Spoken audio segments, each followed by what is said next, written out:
Pria itu hanya memilih mode neraka paling sulit dalam game. Dan entah bagaimana malah bereinkarnasi ke dunia lain. Tanpa alasan yang jelas. Tapi setelah bereinkarnasi, dia bukan menjadi Raja Iblis. Atau pahlawan. Melainkan seorang Buddha tani dengan status terendah. Pengalaman yang dibutuhkan untuk naik satu level adalah 100 kali lipat dari biasanya. Tapi untungnya, profesi yang didapatnya setelah reinkarnasi adalah summoner. Dia bisa menggunakan sihir untuk membuat kartu dan memanggil monster. Bahkan bisa terus meningkatkan atribut makhluk panggilannya. Bahkan levelnya bisa naik tanpa batas. Sedangkan tingkat kelangkaan pedang suci hanya 3 bintang. Dia memiliki tingkat kelangkaan 8 bintang. Awalnya tokoh utama adalah pria rumahan berusia 30 tahun. Selain bekerja setiap hari, dia juga bermain game. Hari ini, dia baru saja menyelesaikan sebuah game baru. Tapi karena terlalu mudah, dia pun berdoa kepada langit. Ingin sebuah game yang bisa diteliti selama 10 tahun. Mungkin dewa mendengar doa sang protagonis. Setelah memasukkan syarat, halaman tersebut tiba-tiba menampilkan sebuah game. Sebuah permainan di dunia fantasi yang bernama pedang dan sihir. Juga menandakan bahwa bisa dimainkan tanpa batas. Momen ini membangkitkan minat sang tokoh utama. Saat memilih tingkat kesulitan, dia segera memperhatikan tingkat kesulitan neraka. Pengembang bahkan menambahkan standar di bawahnya. Setelah memilih tingkat kesulitan ini, tidak akan bisa kembali lagi. Tokoh utama mengira ini hanya sekadar tip dari pengembang. Jadi dia tanpa ragu langsung memilihnya. Saat memilih profesi, tokoh utama menemukan bahwa bahkan profesi seperti Raja Iblis dan pahlawan ada. Namun tingkat kelangkaannya hanya 5 bintang. Sedangkan summoner memiliki 8 bintang. Tapi karena masih dalam masa uji coba, jadi, kelahiran hanya bisa memilih sebagai budak. Tokoh utama sama sekali tidak peduli. Segera dia klik opsi penyihir panggilan. Siapa sangka detik berikutnya, layar tiba-tiba memancarkan cahaya terang. Tak lama kemudian, dia menghilang. Kemudian muncul kembali sebagai bayi baru lahir. Melihat lingkungan yang serba kekurangan ini, tokoh utama terdiam. Saat menyadari bahwa dirinya telah menjadi budak tani. Sementara ayahnya memandang bayi di pelukannya. Tanpa ragu langsung memberinya nama Yalian. Waktu berlalu begitu cepat, sudah setahun. Tokoh utama meskipun tidak bisa berbicara, namun kemampuan berpikir dari kehidupan sebelumnya. Dan IQ-nya tetap. Bersama dengan berbalik, dia dibawa ke dunia ini. Dan dia menemukan bahwa di sini bahasa dasarnya adalah bahasa Jepang. Memahami pembicaraan orang tua sama sekali tidak masalah. Selama setahun di sini, dia sudah perlahan mengerti situasi dunia ini. Sebagai petani, mereka harus tunduk pada tuan tanah. Dan bergantung pada membuka lahan untuk hidup. Ayah Rodan sekitar 20 tahun. Ibu Sia adalah wanita cantik dan sangat lembut. Meskipun hidup sederhana, namun sang pria utama dapat merasakan kebahagiaan yang tiada tara. Namun karena usianya masih terlalu muda, kemampuannya sebagai penyihir pemanggil belum bangkit. Setiap malam, dia terus mencoba apakah bisa membuka fitur jari emas penjelajah waktu. Tapi setiap kali selalu gagal. Malam itu, dia berusaha membuka panel atribut.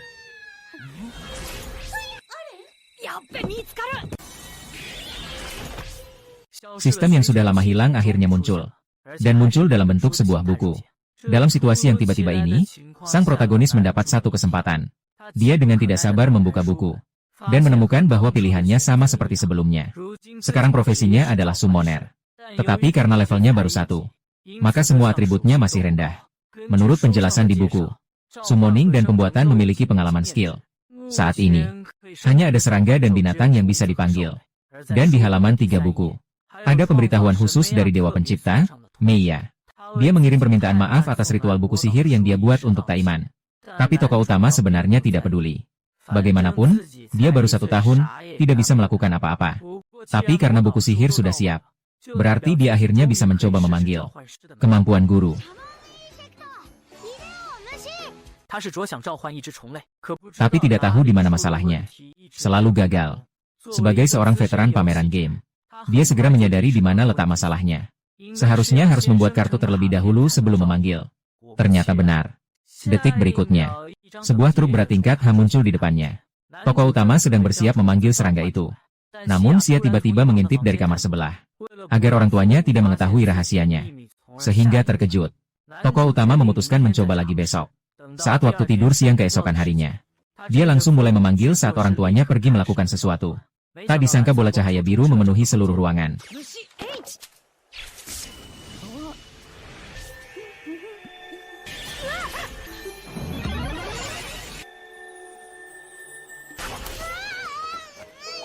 Detik berikutnya seekor belalang raksasa muncul di depannya. Tapi yang aneh, dia sepertinya tidak mengerti perintah sang tokoh utama. Berlari-lari di dalam ruangan. Awalnya dikira karena dia belum membuka buku sihir Lingxi, baru sadar. Ternyata harus memberi nama pada belalang itu dulu. Pria utama dengan santai memberi nama pada makhluk panggilannya yang pertama. Untuk kartu listrik. Kemudian memperhatikan bilas status. Dua karakter terakhir di bagian bawah. Ternyata rumah makhluk panggilan itu juga memberikan efek yang sama pada pemanggilnya. Oleh karena itu, daya tahan dan kecepatan pria utama juga sedikit meningkat. Dia tak bisa menahan terkejut dan berseru. Namun justru menarik perhatian ibunya. Melihat ada serangga di dalam kamar.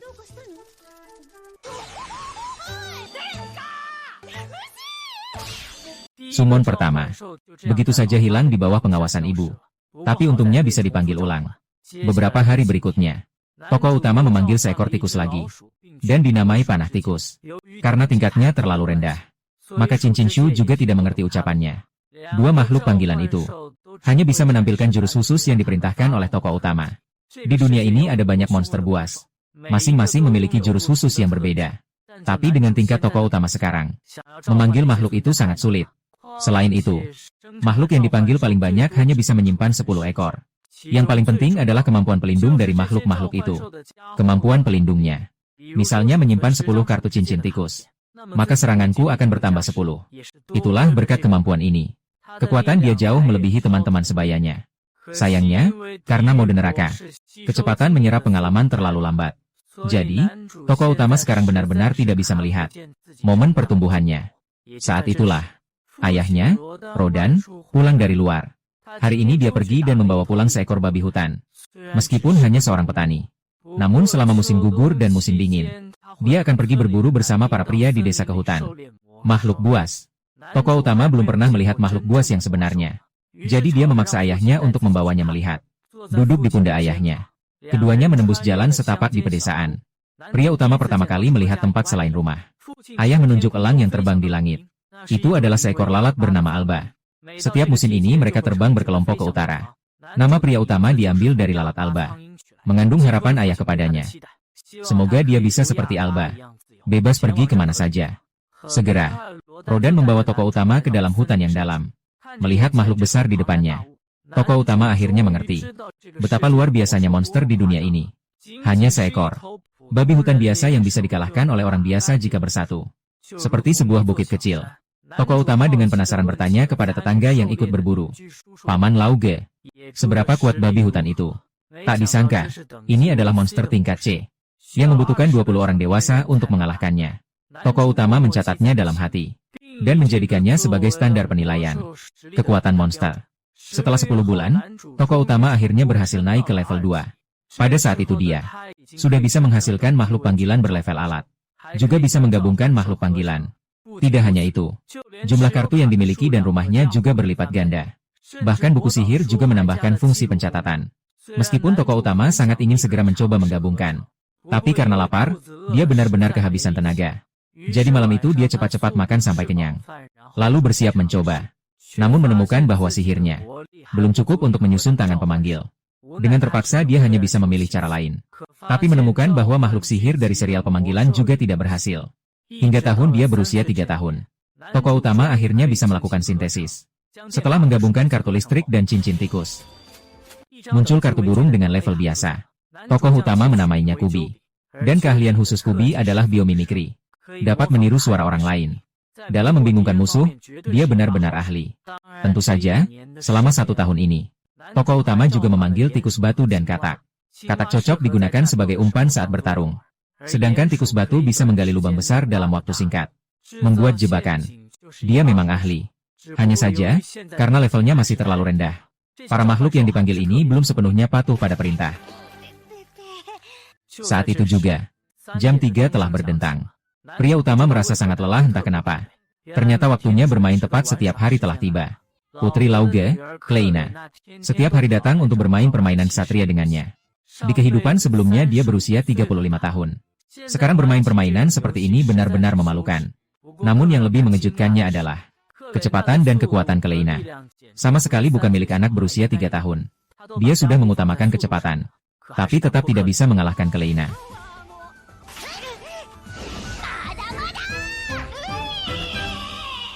Sampai saat senja, Tokoh pria sudah merasa tertekan. Keleina akhirnya pulang setelah puas bermain.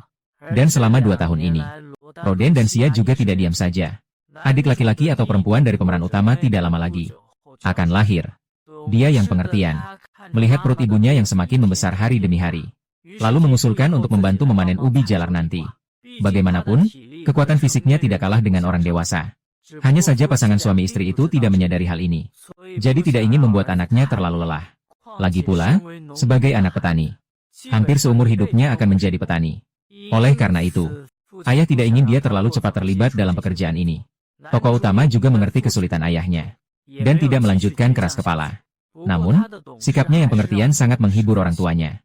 Karena semakin dekat dengan usia 5 tahun, Rodan sudah menantikan upacara penentuan saat itu. Seperti namanya, di dunia ini, setiap orang yang mencapai usia 5 tahun akan menghadiri upacara penentuan. Selama mereka terbangun dengan profesi yang hebat, bahkan seorang budak pun bisa menjadi orang terhormat. Begitulah, sang tokoh utama setiap hari disakiti oleh Krena.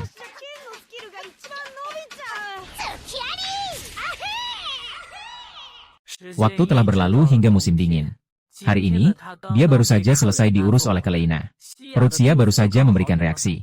Tokoh utama pria selama 2 kehidupan selalu lajang. Dia tidak pernah mengalami permainan melahirkan seperti ini. Dia sama sekali tidak tahu harus melakukan apa. Tapi untungnya, ibu Keleina segera datang untuk membantu. Setelah menunggu sepanjang malam, suara tangisan menggema di langit. Pada usia 3 tahun, tokoh utama menyambut adiknya, Matthew. Melihat semua orang bahagia bersama, tokoh utama tiba-tiba berpikir mengapa dia berbalik. Dulu dia adalah sebenarnya hanya ingin sebuah game dengan tingkat kesulitan tinggi yang tahan lama dimainkan. Bagaimanapun, sebagai orang biasa yang tidak punya uang dan pacar, dia memang tidak memiliki harapan dalam hidup. Namun sekarang dia tiba-tiba menyadari, Tuhan memberinya kesempatan untuk terlahir kembali. Mungkin itu adalah agar dia bisa memulai hidup baru, memiliki kehidupan yang benar-benar baru. They are key to not on me now. Tidak, mereka akan ke Ai House Tai. Sejak ibu protagonis melahirkan adik, sudah lebih dari setahun berlalu. Pada hari ke-5 tahun ini, desa menyambut hari istimewa bagi semua anak, yaitu penentuan profesi masing-masing. Di dunia ini, setiap anak yang berusia 5 tahun harus menjalani penilaian. Baik itu bangsawan maupun petani sama saja. Ketika profesi langka teridentifikasi, masa depan anak-anak ini akan dipenuhi dengan kemungkinan tak terbatas. Keluar dari kelas petani pun menjadi hal yang mudah. Pagi-pagi sekali, tokoh utama pergi bersama ayahnya. Dan juga Clara yang tinggal di sebelah. Para wanita pergi ke kota. Meskipun penduduk di sini berpakaian sederhana. Namun, itu kontras dengan pakaian keempat pria utama. Ini menciptakan perbedaan yang mencolok. Kelas orang-orang ini berada di atas budak tani. Mereka termasuk dalam kelas rakyat biasa. Keleina sangat menantikan penilaian kali ini. Dia berharap bisa menjadi profesional di bidang konstruksi yang diimpikannya. Segera, 4 orang tiba di sebuah gereja yang penuh sesak. Karena tokoh utama memiliki rambut hitam dan mata hitam, yang sangat jarang di dunia lain. Banyak pejalan kaki pun menoleh, dan langsung mengenali statusnya yang tinggi. Tak lama kemudian, pintu besar gereja dibuka oleh 3 misionaris. Mereka adalah staf yang bertanggung jawab atas penilaian kali ini. Sebelum memulai, ketiga orang itu secara khusus memperingatkan semua orang. Pencipta Tuhan memberikan kesempatan yang sama kepada setiap orang. Dan pahlawan kerajaan legendaris akan muncul dari rakyat biasa. Misalnya, Zeus adalah kelahiran rakyat biasa. Pendekar pedang kerajaan bahkan pernah menjadi pengawas petani. Tiba-tiba tokoh utama teringat. Sebelumnya saat melihat pengenalan game, sempat disebutkan, pahlawan dan Sword Saint hanya berasal dari kelas rendah. Ini sama dengan pengaturan game aslinya. Setelah deklarasi singkat selesai, semua orang mengikuti pendeta masuk ke dalam gereja. Patung pria yang diletakkan di tengah gereja. Itulah wujud Dewa Pencipta, Emea. Pertama-tama, orang yang pertama melakukan penilaian adalah kepala desa setempat. Anaknya, Pedro. Setelah meletakkan tangan di atas kristal untuk penilaian, bakat dan kemampuannya terpampang di atas papan besi di depan. Di tengah harapan banyak orang, disertai dengan bola kristal yang berkilau biru. Pro akhirnya dinyatakan memiliki bakat sebagai pedagang. Kepala desanya langsung sangat terharu. Memeluk anaknya sambil menangis terseduh-seduh. Adegan ini membuat tokoh utama bingung. Apa mungkin selama ada bakat, apapun profesinya akan senang seperti ini? Tak lama kemudian dia tahu alasannya. Ternyata tidak semua orang memiliki bakat. Ada juga anak-anak yang karena tidak mendapatkan penilaian tentang profesi mereka sendiri. Sangat sedih. Selain Pro yang dinilai memiliki bakat sebagai pedagang, yang kedua memiliki bakat adalah anak laki-laki Dracula, yang memiliki kemampuan melihat dari atas. Bersamaan dengan semakin banyak anak yang lolos penilaian, Akhirnya hanya tersisa Klena dan tokoh utama laki-laki. Misionaris baru saja menyebutkan nama. Klena langsung tidak sabar. Datang ke depan bola kristal. Tapi tidak disangka setelah dia meletakkan tangannya.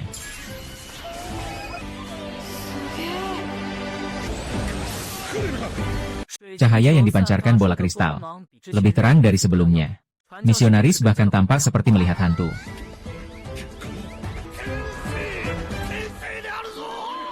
Pendekar pedang legendaris benar-benar muncul. Dan itu adalah bakat Klena. Gadis ini bahkan belum tahu apa artinya. Masih merasa bahwa itu bukan masalah besar yang mengecewakan. Namun, tokoh utama sama sekali tidak terkejut. Bagaimanapun, pengalaman bertahun-tahun di Rowling, dia sudah bisa menebak. Bakat Klena pasti tidak sederhana. Akhirnya, giliran tokoh utama. Sejak hari dia lahir, dia sudah tahu bakat dan profesinya sendiri. Hanya saja dia selalu menunggu hari ini. Sekarang akhirnya dia bisa seperti pahlawan utama. Membiarkan orang tuanya tahu bahwa dia adalah seorang pemanggil. Setelah dia meletakkan tangannya di atas bola kristal, cahaya itu tiba-tiba menghilang lebih dulu. Lalu segera setelah itu, sinar yang lebih kuat daripada penilaian Klena sebelumnya menyelimuti seluruh ruangan. Tokoh utama langsung terpental oleh cahaya itu. Namun ketika mereka menantikan hasil penilaian, pendeta malah memberitahu mereka, tokoh utama tidak memiliki bakat. Ternyata karena pemanggil adalah profesi yang langka. Jadi hanya menggunakan serangkaian kode acak saja. Gaya telah ditandai. Tokoh utama sekarang sudah sangat marah. Akhirnya mendapatkan kesempatan untuk pamer. Ternyata karena kelalaian operator, mengakibatkan dirinya melewatkan kesempatan untuk disebut sebagai pemanggil. Namun meskipun begitu, tokoh utama masih sangat beruntung. Karena ayahnya tidak peduli apakah anaknya berbakat atau tidak. Dia tetap mencintainya seperti biasa. Ibu juga merasakan hal yang sama setelah mengetahuinya. Bagi orang tua, yang penting anaknya bisa selamat dan sehat. Ditambah adik laki-laki yang manja di sampingnya.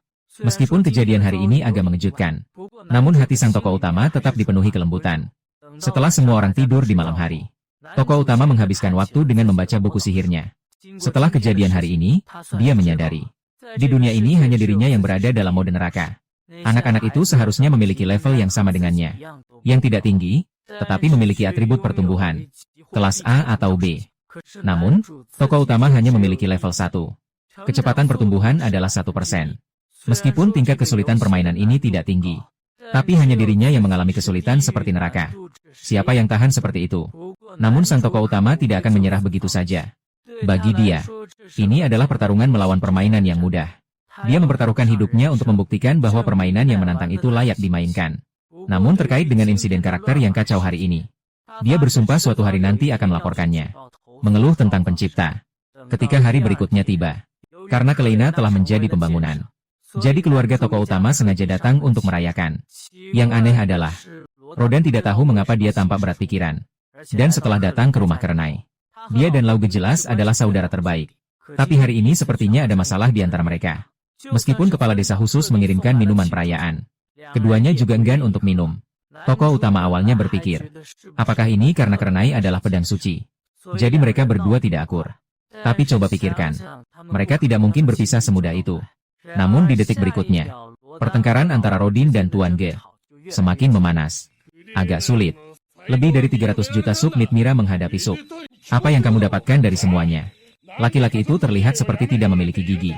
Ini langsung membuat beberapa orang yang hadir terkejut. Rodan melakukan ini bukan tanpa alasan.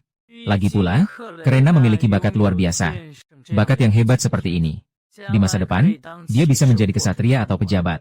Siapa tahu, dia bahkan bisa menjadi bangsawan. Bagaimana bisa bergaul dengan petani? Namun bagi Lauge, tidak peduli bagaimana masa depan putrinya, hubungan mereka tidak akan berubah. Sang pria utama sebenarnya tahu mengapa dua sahabat ini bertengkar begitu hebat. Dia bahkan berencana meminta Klena untuk menengahi. Namun istri kedua pihak sudah lebih dulu turun tangan. Dua gadis itu, masing-masing satu serang, langsung membuat Rodan dan Lauge jadi patuh. Bagaimanapun, bagi mereka, Rodan dan Lauge bertengkar sudah menjadi hal yang sangat biasa. Mereka berempat sebenarnya tumbuh di desa yang sama. Teman masa kecil. 10 tahun lalu, karena harus membangun desa pionir, mereka berempat pindah ke sini. Ini juga alasan mengapa rumah mereka dibangun begitu dekat, dan tata letaknya begitu mirip. Setelah tenang, Lauge dan Luodan juga menyadari kesalahan mereka. Setelah saling menuangkan segelas minuman perayaan, suasana kembali seperti biasanya. Sampai hari berikutnya, Lauge tiba-tiba menerima kabar dari kota. Tak disangka Ordok Satria benar-benar ingin bertemu dengan Kakelai. Mereka datang ke kota. Sudah berkumpul sekelompok orang yang menonton pertunjukan. Sebelumnya telah mengidentifikasi Dracula yang memandang rendah. Melihat pria utama yang tidak berbakat ini di sini. Dengan nada provokatif menyuruhnya segera pulang. Pria utama belum sempat berkata apa-apa. Krena langsung mengibaskan tangan dan kaki, ingin berkelahi dengannya. Namun tak lama kemudian, suara kedatangan Ksatria meredakan pertengkaran anak-anak itu. Yang memimpin adalah Kapten Ksatria. Mereka sengaja datang ke sini kali ini karena mendengar bahwa Krena adalah pendekar pedang. Berita suci. Namun untuk memastikan kebenaran berita itu, pemimpin kelompok malah mengajukan sebuah permintaan, yaitu berharap Krena bisa bertarung langsung dengan wakil pemimpinnya. Sekali. Bagi Lauge ini sungguh keterlaluan. Bagaimanapun, putrinya baru berumur 5 tahun. Mereka para kesatria ini, semuanya adalah orang-orang berpengalaman. Sangat tidak masuk akal untuk berduel dengan gadis berusia 5 tahun. Namun, pemimpin merasa bahwa karena Krena adalah seorang pembangun, maka pasti tidak ada masalah. Jika Tuan Lauge tidak setuju, itu berarti dia sedang menipu dirinya sendiri bahkan Tuan Tanah. Kemudian, terlepas dari bagaimana dia protes, pemimpin sudah mengirim wakil pemimpin untuk bertanding pedang dengan Krena. Dan jika Lauge terus membela, maka pemimpin akan langsung membunuh kedua wanita itu di tempat. Sebagai tokoh utama, Krena tidak merasa takut sama sekali. Malah saat melihat cahaya yang memancar dari yang biasa, dua kuncir yang bersemangat bergoyang-goyang. Pertarungan segera dimulai di bawah perhatian semua orang. Bagi Krena, pertandingan ini seperti bermain game.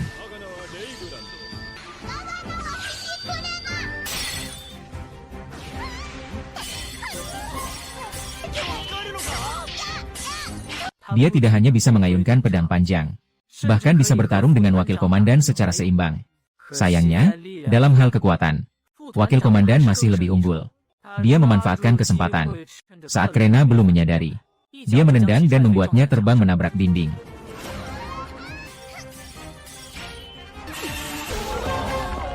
Saat semua orang mengira Krena akan kalah, sesuatu yang tak terduga terjadi. Krena tidak hanya bangkit, tetapi juga memancarkan cahaya biru di sekelilingnya. Kemudian tatapannya menjadi kosong. Secara aktif melancarkan serangan. Hal yang berbeda dari sebelumnya. Saat ini dia seolah-olah menjadi binatang buas yang hanya bisa mengayunkan pedang. Segalanya bergerak berdasarkan insting.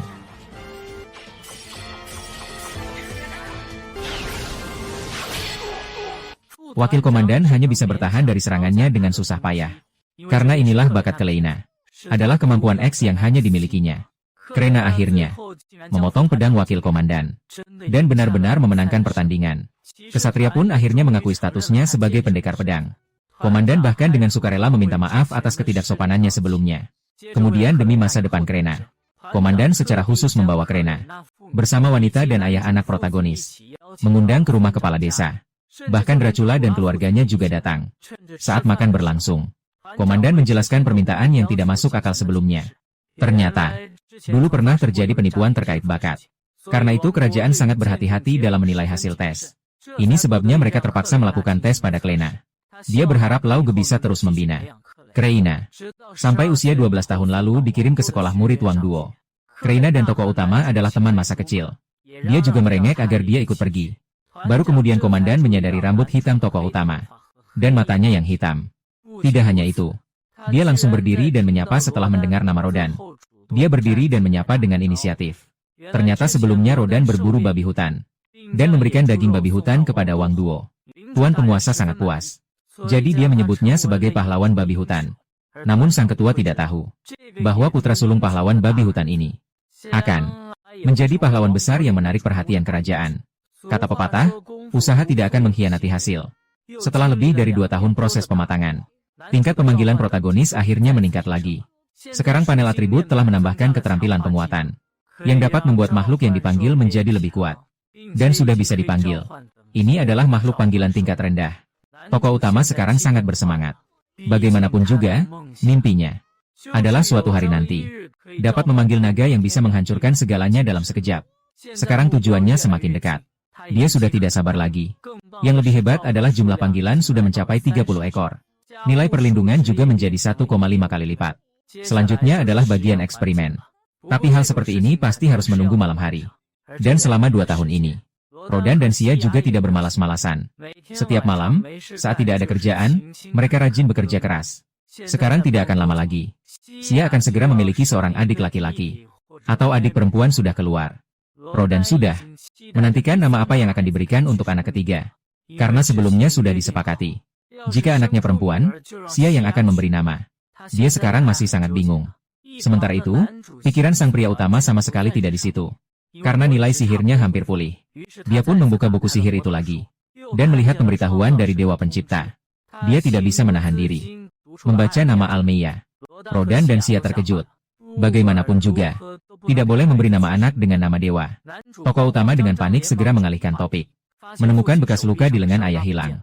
Ternyata saat berburu babi hutan hari ini, Rodan melewati ujian pemburu dewa. Yang disebut pemburu dewa adalah saat berburu.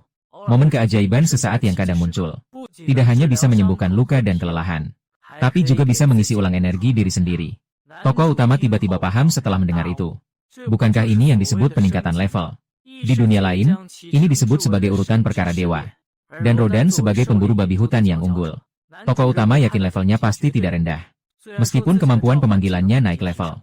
Tapi dirinya sendiri masih level 1. Kecuali jika mengalahkan monster. Jika tidak, pengalaman tidak mungkin meningkat selamanya. Tapi karena para Buddha Tani tidak bisa meninggalkan desa dengan bebas. Jadi satu-satunya cara untuknya naik level adalah berburu binatang liar. Lalu sang tokoh utama dengan santai mengatakan bahwa dia juga ingin berburu. Namun dia ditolak dengan tegas oleh ayahnya. Meskipun merasa kecewa. Tapi sang tokoh utama sekarang, perasaan semuanya tergantung pada eksperimen malam ini. Sebelum itu, dia terlebih dahulu membaca pemberitahuan dari sang pencipta. Tak disangka, dia akhirnya ingat. Menyatakan bahwa profesi pemanggil di dunia ini ada. Tidak hanya itu. Sang pencipta juga mengatur di status barnya. Peningkatan yang hanya bisa dilihat oleh tokoh utama. Kini, kekuatan si tokoh utama dalam sihir dan kecerdasan adalah tingkat S. Jumlah level lainnya sama seperti Klena. Bisa dibilang inilah kehebatan dari profesi bintang 8. Dan selanjutnya, adalah momen yang sudah lama dinantikan, kartu peningkatan. Setelah mencoba dengan sederhana, saya menemukan hanya kemampuan perlindungan kartu yang akan meningkat. Tapi kemampuan penyihir itu sendiri tidak mengalami perubahan apapun. Kemudian, dia mencoba memanggil kartu yang telah diperkuat.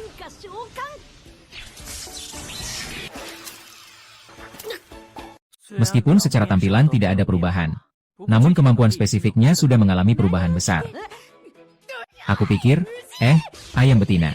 Haha, beberapa hari kemudian, tokoh utama sudah memastikan bahwa tangan pemanggil yang telah diperkuat, meskipun dihancurkan, tidak akan kembali ke bentuk semula.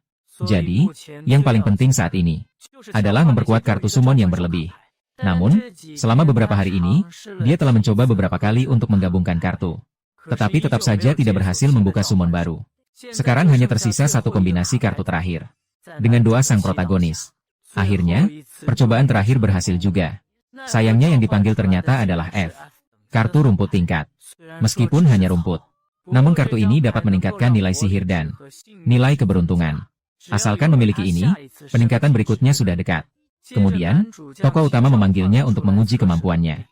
Tak disangka, makhluk ini persis sama dengan yang ada di gambar. Ternyata itu cuma sebuah apel. Dan keahliannya bernama wangi. Dia akan menanam dirinya ke dalam tanah. Lalu tumbuh sebuah rumput kecil yang beraroma minyak esensial. Hanya saja kemampuan ini cuma membuat lingkungan jadi harum. Sisanya sama sekali tidak berguna. Selain itu, dia juga tidak bisa berubah kembali. Sang tokoh utama benar-benar bingung.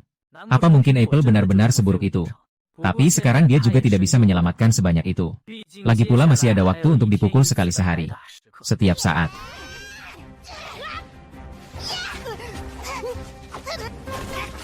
Tapi setelah dipukul kali ini, Krena merasa kekuatan pria utama sepertinya semakin kuat. Tidak heran juga. Karena kemampuan pedang pria utama sudah level 3. Tapi setelah susah payah meningkatkan keterampilan penyihir dan mendapatkan kartu baru, tokoh utama masih ingin mencoba untuk melihat apakah bisa menggunakan keterampilan aroma dalam pertarungan. Misalnya untuk menambahkan buff pada dirinya sendiri. Ini membuatnya teringat pada keahlian gigitan anjing, yang merupakan keterampilan serangan dasar. Sebenarnya dia sudah lama ingin mencobanya. Tapi sayangnya tidak bisa menemukan target. Dia yang bosan tak ada kerjaan saat senggang. Hanya bisa melempar batu ke pohon dengan gila-gilaan. Sejak bisa berjalan sampai sekarang, dia sudah melempar lebih dari 200.000 kali. Awalnya dia berpikir apakah dengan ini bisa naik level. Tapi sekarang terlihat sama sekali tidak berguna. Apalagi ibunya sedang hamil dan adiknya perlu dirawat. Tokoh utama sudah sedikit ingin menyerah. Namun pada saat itu, adik tiba-tiba memperhatikan semak-semak di sampingnya. Semua ini adalah hasil karya tokoh utama. Bagaimanapun sebelumnya, ia ingin mencoba apakah keterampilan aromanya berguna. Untungnya usaha itu juga berharga. Setelah periode waktu ini untuk membuktikannya, dia menemukan bahwa aroma apel bisa mempercepat waktu pemulihan kekuatannya dari 6 jam menjadi 5 jam. Sehingga dia bisa melakukan lebih banyak hal. Meskipun akhirnya ada kemajuan. Hal yang lebih buruk justru datang bertubi-tubi. Rodan yang pergi berburu dibawa pulang oleh sekelompok warga desa. Karena saat berburu babi hutan, dia secara tidak sengaja terluka oleh taring hewan buruan. Meski Olga segera menggunakan obat herbal, nyawanya berhasil diselamatkan. Tapi kondisinya sekarang tetap tidak baik. Sementara para budak tani di luar rumah masing-masing berlindung di bawah pohon. Sambil menggerutu, menyalahkan kesalahan itu pada rakyat biasa. Semuanya bersiap untuk pergi memprotes. Tepat saat itu, suara adik yang bangun tidur akhirnya membuat suara pertengkaran orang dewasa ini mereda. Pak Getahu berkumpulnya banyak orang di sini tidak ada gunanya. Jadi dia menyuruh semua orang pergi dulu. Saat Pak Ge minum air, pria utama bertanya tentang situasi malam ini secara rinci. Ternyata beberapa hari yang lalu, kepala desa tiba-tiba mengusulkan agar warga biasa juga ikut berburu babi hutan. Sebelumnya warga biasa tidak pernah mengusulkan ikut berburu, karena aksi berburu sangat berbahaya. Hanya para petani muda seperti mereka yang demi bertahan hidup mau melakukannya. Tapi kali ini, di antara budak tani muncul pahlawan seperti Rodan. Di meja makan terakhir, Ketua Ksatria langsung memuji Rodan sebagai pahlawan pemburu babi hutan. Pujian ini secara tak langsung menjadi semacam perlindungan. Seolah-olah selama Rodan ada, bahkan rakyat biasa bisa ikut berburu dengan aman. Meski Tua dan Rodan sendiri tidak mendukung, tapi tidak bisa menolak. Nanti mereka hanya bisa bergerak bersama warga sipil. Namun, orang-orang itu sama sekali tidak menganggap serius soal berburu. Karena status mereka juga tidak mau mendengarkan perintah budak tani. Sampai hari berburu resmi tiba, mereka menyuruh warga sipil mengurus tugas pertahanan sederhana. Tapi saat-saat penting tiba, orang-orang sipil itu ketakutan hingga mengompol. Ya Tuhan! Akhirnya ada satu orang sipil yang bahkan langsung terjatuh ke tanah. Rodan terlempar oleh babi hutan saat berusaha melindunginya. Lauge tidak tahu apa yang akan terjadi selanjutnya. Tetapi dia berharap ibu dan anak 11 ia bisa bangkit kembali. Kemudian dia pun pergi dari sini. Hingga pagi keesokan harinya, Rodan akhirnya terbangun dari koma. Sia dan adiknya sangat terharu meluk ayah mereka. Tokoh utama melihat adegan ini, tiba-tiba menyadari bahwa sampai saat ini, dia telah memandang dunia ini terlalu sederhana. Selalu hanya memikirkan tentang dirinya sendiri untuk menjadi lebih kuat. Lupa bahwa orang-orang ini bukan karakter dalam permainan, melainkan orang hidup di dunia yang kejam ini. Aku sendiri punya adik dan orang tua, serta adik laki-laki atau perempuan yang belum lahir. Pada saat itu juga, kakak juga mengantarkan daging yang dibagikan. Melihat Rodan baik-baik saja, dia pun lega, membiarkannya beristirahat dengan tenang. Sebelum musim dingin berakhir, dia akan membantu merawat seluruh keluarga. Dan tokoh utama pria juga mengambil tanggung jawab sebagai seorang lelaki. Membuat ayahnya merasa tenang menyerahkan urusan rumah kepadanya. Jadi, pekerjaan seperti mengambil air di rumah, semuanya menjadi tanggung jawab tokoh utama pria. Karena dia punya kemampuan mengurus rumah, maka mengambil air dan bekerja pun jadi sangat mudah baginya. Meskipun cukup mencolok. Namun sang pria utama tidak berniat berpura-pura lemah. Bagaimanapun, di desa sudah ada seorang klena. Jadi menjadi sedikit istimewa. Juga tidak akan menjadi masalah. Di bawah bimbingan Lauge, sang pria utama juga belajar cara turun ke ladang memanen makanan. Saat dia sedang memikirkan apa yang harus dilakukan selanjutnya, kepala desa membawa warga sipil yang dilindungi untuk mengucapkan maaf. Rodan tidak menyalahkannya, justru mengingatkannya untuk lebih berhati-hati. Lain kali harus lebih waspada. Sebaliknya, Sia yang biasanya lembut, memberikan pelajaran dengan nada yang sangat tegas. Segera setelah itu, semakin banyak petani mendengar kabar bahwa Rodan baik-baik saja. Yong membawa banyak barang ke rumah. Dan beberapa hari berikutnya, saat pria utama bekerja, dia juga tidak lupa memanfaatkan kemampuan makhluk panggilannya untuk memasang jebakan. Dia mencoba menggunakan katak sebagai umpan, memasang jebakan burung di sebuah halaman rumput, berusaha menarik beberapa bebek atau burung liar untuk melewati musim dingin ini dengan lancar. Hanya sekelompok besar katak yang ribut berjam-jam. Tidak ada hewan lain yang tertarik datang. Saat sang pria utama hampir menyerah, tiba-tiba terdengar suara burung tajam dari langit. Dia kira burung liar akhirnya muncul. Namun saat mangsa semakin dekat, dia baru sadar bahwa niayan itu bukan burung liar, melainkan seekor monster tingkat bumi yang sangat besar, Yalba Rabbit Wine. Tokoh utama sekarang sama sekali bukan lawan monster ini. Hanya bisa pergi lebih dulu. Namun, pada saat berbalik, tiba-tiba menyadari kondisinya. Telah meningkat dari 10 kali menjadi 20 kali. Semua kartu pemanggil telah diperkuat sepenuhnya. Jadi dia mengubah pikirannya. Memutuskan untuk berjuang demi kehidupan yang lebih baik bagi keluarganya. Berjuang dengan keras. Dia mengambil batu dan melancarkan serangan mendadak.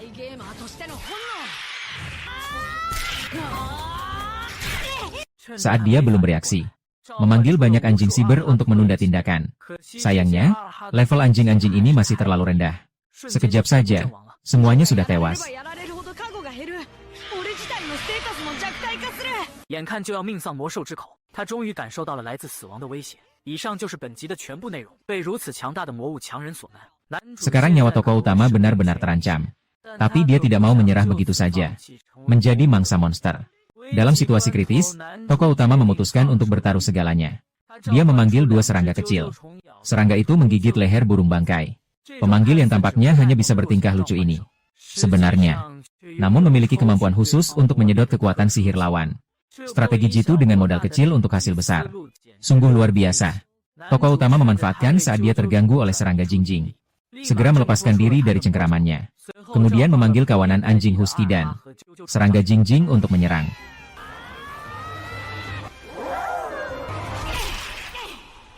Berkat pemikiran pemburu tingkat atas ini, tokoh utama berhasil membunuh binatang buas tingkat bumi pertama dalam hidupnya. Sistem langsung memberitahunya mendapatkan 100 poin pengalaman. Rasa pencapaian yang sudah lama hilang itu membuatnya sangat bersemangat.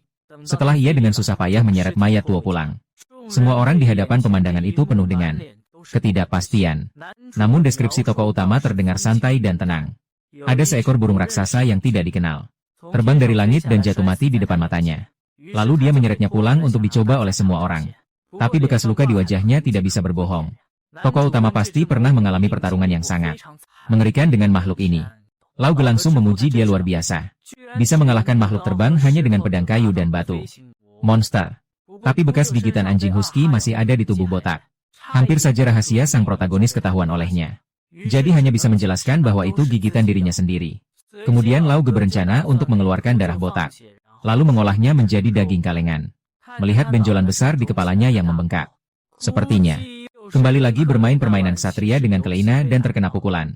Kemudian tokoh utama membantu mengurus mayat burung nasar. Burung nasar alba dewasa. Beratnya sekitar 60 kg. Namun, bagian yang bisa dimakan sebenarnya kurang dari setengahnya. Tapi bulunya sangat berharga. Hanya saja 60%. Aturan pajak juga berlaku untuk monster liar. Kata Lauge. Selain dari rubah tingkat 1, kelinci akan membiarkan satu mata terbuka dan satu mata tertutup. Monster lainnya jangan berharap. Sepertinya inilah sisi kejam dunia si tokoh utama.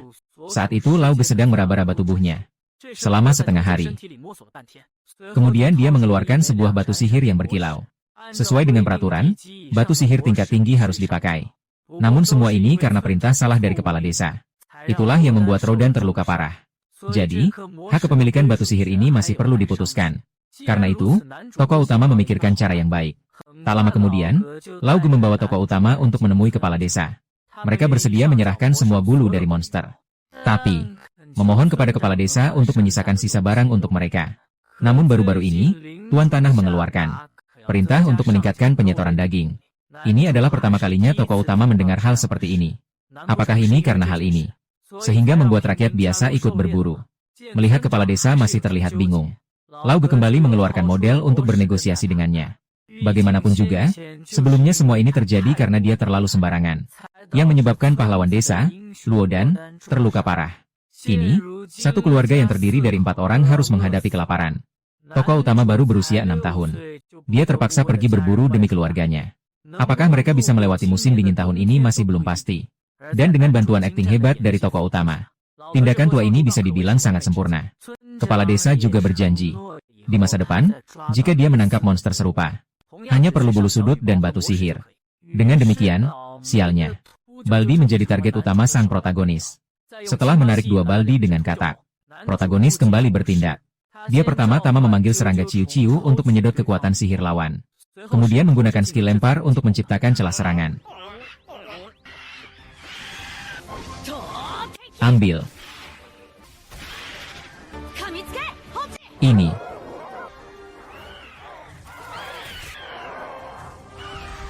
Melihat darah mereka hampir habis, tokoh utama langsung menyerang dengan pisau kayu musim 1 untuk mengakhiri mereka.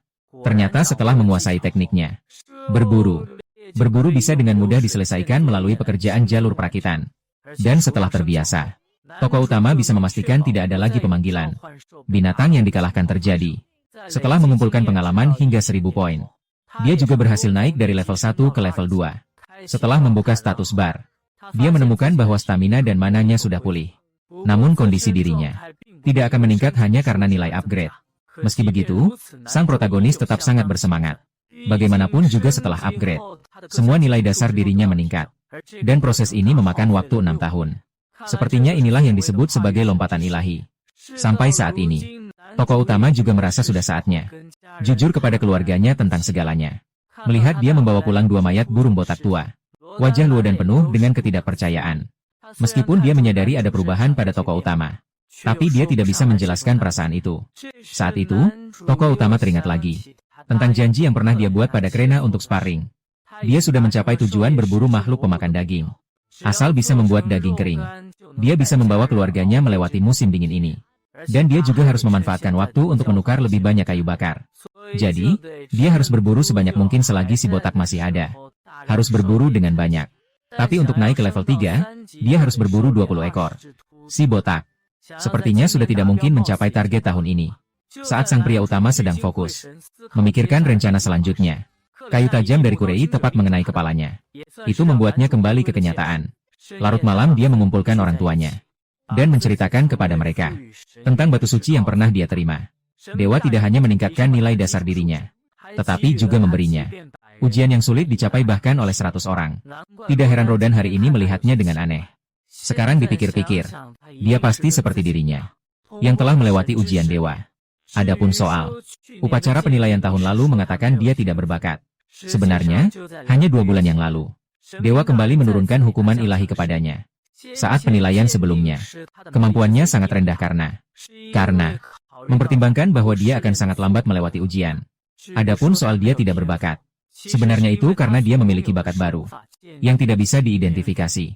Namun, tentang statusnya sebagai pemanggil dan reinkarnasi, tokoh utama tetap memilih untuk menyembunyikannya sementara. Karena kalau jujur, mungkin akan menimbulkan keributan. Meski begitu, Xia tetap memeluknya dengan lembut. Saat ditanya oleh Rodan, tokoh utama mengatakan dia ingin mencoba melewati patah hati ini. Bagaimanapun ini adalah kekuatan sihir yang langsung diberikan oleh sang pencipta. Rodan menyetujui keputusan tokoh utama, sambil juga mengingatkannya. Hal ini sementara waktu tidak boleh diberitahukan kepada orang lain. Kalau sampai disalahpahami, dia bisa dianggap menipu dengan mengatasnamakan dewa. Namun, Luo memang ingin pamer kepada Lauge, karena dia selalu membanggakan bahwa Kelei adalah pendekar pedang. Kali ini akhirnya giliran dia untuk merasa bangga. Segera, salju putih datang bersama musim dingin. Lauge juga mengetahui tentang bakatmu. Dan soal ujian, dia memutuskan untuk mengajarkanmu lagi beberapa hal tentang pengetahuan pengadaan. Namun, di perjalanan mereka membicarakan tentang rakyat biasa dan budak tani. Tokoh utama sangat penasaran. Apa sebenarnya perbedaan di antara mereka? Pada dasarnya, perbedaan mereka adalah status. Rakyat biasa, meskipun tidak perlu membayar pajak 60% seperti budak tani, tetap harus membayar pajak kepala. Biasanya, orang dewasa harus membayar 3 kain emas setiap tahun. Anak kecil harus membayar 1. Jika petani ingin mengubah statusnya menjadi warga sipil, dia perlu membayar 10 keping emas kepada tuan tanah. Selain itu, dikatakan bahwa tuan kadang-kadang juga akan memberi penghargaan kepada petani untuk menjadi warga sipil. Hanya saja, Lauge tidak pernah melihat ular tua. Keluarga pria utama akan segera memiliki 1 anggota lagi. Jadi, jika ingin menjadi rakyat biasa, harus membayar 50 kain emas. Setelah itu, sang protagonis mengikuti Old Ge, berkeliling membeli makanan dan kayu bakar. Biasanya, 1 porsi daging bisa ditukar dengan kayu bakar untuk 4 hari. Setelah memahami prinsip dan aturan pembelian, sang protagonis memutuskan untuk mulai melakukan survei pasar. Tidak menyangka harga barang di dunia ini begitu tidak masuk akal. 1 koin emas dapat ditukar dengan 100 koin perak, atau 1000 koin tembaga dan 10.000 koin besi. 1 potong daging kering dapat dihitung sebagai 1 koin perak. Jika ingin mengumpulkan 50 kain emas, harus membunuh 500 ekor burung hantu. Bisa dibilang, tingkat kesulitan ini memang layak disebut mode neraka. Namun, hal seperti ini bagi protagonis kita yang tangguh. Semuanya adalah masalah kecil. Selanjutnya, tokoh utama datang ke apotek, menanyakan apakah ada obat yang bisa mengembalikan kekuatan sihir. Sayangnya, di sini hanya ada ramuan untuk menyembuhkan luka. Sedangkan untuk obat penyembuh luka yang lebih tinggi, bunga miraze, apotek ini sama sekali tidak menjualnya. Sebelumnya, Rodan terluka parah dan membeku karena babi hutan. Lauge pernah datang ke apotek ini untuk membeli obat penyembuh luka. Ketika apotek waktu itu kebetulan baru dapat 1 tangkai bunga miraze. Awalnya pemilik toko ingin menjualnya seharga 5 keping emas. Tapi Lauge sampai berlutut dan memohon. Baru dia setuju menjualnya seharga 3 keping. Ternyata pemilik toko di depannya. Ternyata adalah penyelamat nyawa ayahnya sendiri. Jadi sebelum berangkat, sang pria meninggalkan beberapa bagian daging kering.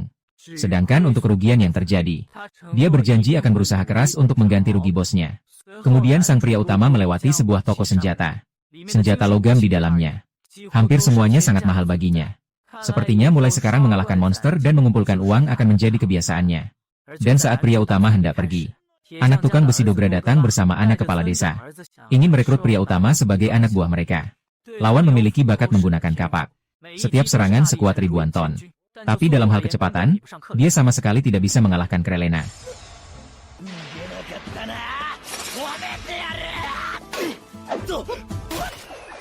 Jadi, tokoh utama dengan sangat mudah mengalahkan senjata Dogora. Sejak saat itu, Dogora terus-menerus mengganggu tokoh utama untuk berlatih. Hanya saja, dipukul menjadi hal yang hampir biasa. Saudara laki-laki utama, Matthew, tampaknya memiliki bakat menggunakan senjata. 2 tahun kemudian, upacara penilaiannya mungkin akan sangat menarik. Setelah adik perempuannya, Mira, lahir, rumah kembali ramai. Namun, segera saja kehangatan ini dihancurkan oleh kenyataan. Karena sesuai perintah Tuan Tanah, tahun ini daging babi hutan yang diserahkan oleh desa harus bertambah dari 10 menjadi 15 ekor. Untuk itu, kepala desa hanya bisa memerintahkan lebih banyak warga untuk ikut berburu. Dengan begitu, risiko Rodan dan yang lainnya akan meningkat pesat. Meskipun Lauge juga pernah mencoba menolak. Tapi katanya kali ini perintah langsung dari Tuan Tanah. Jika musim dingin ini tidak berhasil berburu 15 babi hutan, Tuan Tanah akan merekrut para petani budak dari wilayahnya. Jumlah petani budak akan bertambah. Lahan yang dibagikan ke setiap orang akan menjadi lebih sedikit. Hal ini pasti akan memengaruhi perkembangan desa Krena saat ini. Dikatakan bahwa tahun depan, jumlah babi hutan yang akan dipungut pajaknya bisa mencapai 20 ekor. Tuan sama sekali tidak peduli dengan nyawa budak tani yang hina itu. Jika terus begini, keadaan kita semua pasti akan sangat berbahaya. Demi melindungi keluarga dan teman-teman, tokoh utama membuat keputusan yang berani.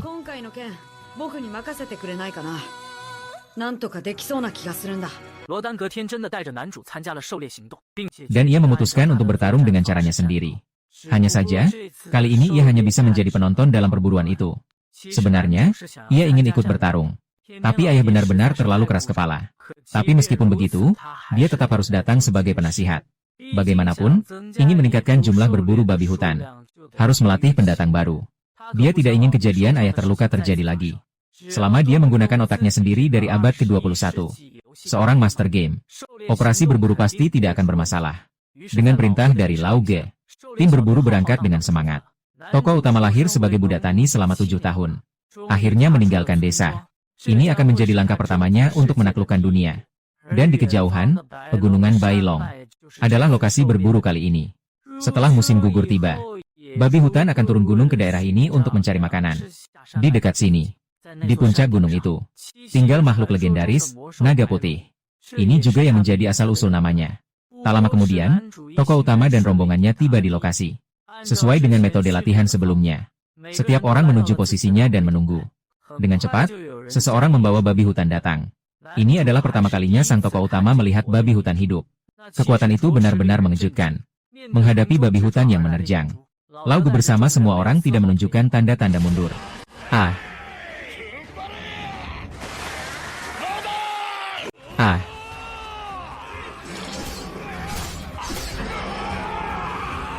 Inilah yang terjadi selama lebih dari 10 tahun. Taktik Rodan dan yang lain untuk berburu babi hutan dengan lancar. Kemudian, adalah giliran warga sipil berambut pirang ini untuk turun tangan. Memanfaatkan Rodan dan yang lain yang menunda gerakan babi hutan. Mereka berdua menggunakan tombak. Berhasil mengenai titik lemah babi hutan. Membunuh buruannya. Sebuah kekuatan tiba-tiba mengalir ke seluruh tubuh. Meskipun mereka berdua hanya ikut membantu, mereka tetap berhasil naik level dengan lancar. Walaupun tidak ada hubungannya dengan dirinya. Tapi setidaknya tokoh utama ikut berpartisipasi. Jadi dia juga sangat bersemangat. Sayangnya dia hanya mengamati dari samping. sehingga tidak mendapat pengalaman sama sekali. Hal ini membuatnya tidak bisa menghindari perasaan. Jelas memenangkan pertandingan. Tapi rasanya seperti tidak ada hadiah sama sekali. Sangat mengecewakan. Karena bergabungnya sang pria utama kali ini membuat aksi sangat lancar. Jadi, dia juga bisa ikut berburu setiap kali setelahnya. Tapi dia tetap ingin turun ke lapangan. Maka dia ingin melepaskan diri dari warga desa lainnya. Bantu meyakinkan ayahmu.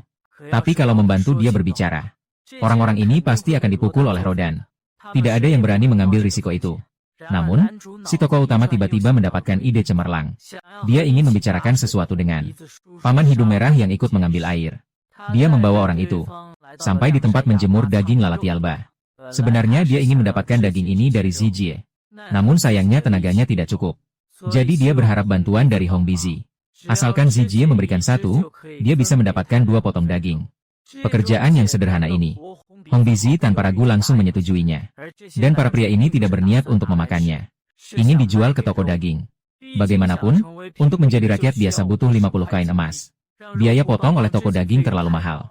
Lebih baik pakai cara ini untuk mengurangi biaya. Sampai sore, operasi berburu kedua dimulai lagi. Karena keberhasilan pertama, kepercayaan diri semua orang meningkat. Tokoh utama sangat penasaran. Mengapa Tuan Tanah begitu memperhatikan jumlah babi hutan? Dia tidak merasa bahwa wilayahnya terjebak dalam keadaan kekurangan pangan. Tapi sebelum dia berpikir lebih jauh, buruh tani yang dijadikan umpan sudah menarik babi hutan. Sesuai dengan rencana pertempuran sebelumnya. Pemain berpengalaman di depan, pemula di belakang. Kalian jalan maju membunuh orang. Babi hutan ini langsung terbunuh dalam sekejap. Yang tak terduga adalah level pria utama ternyata sudah mencapai level 3. Ternyata setelah kejadian pagi tadi, dia memikirkan sebuah cara. Itu adalah menggunakan hewan panggilan sendiri. Umumnya, hewan panggilan dapat dipanggil dalam radius 50 meter. Bisa dipanggil. Bahkan jika diserang, itu berarti ikut bertarung. Karena cara pria utama ini, tantangan babi hutan berhasil dilewati tanpa bahaya.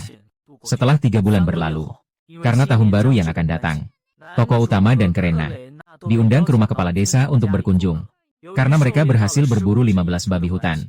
Keduanya juga mendapatkan hadiah.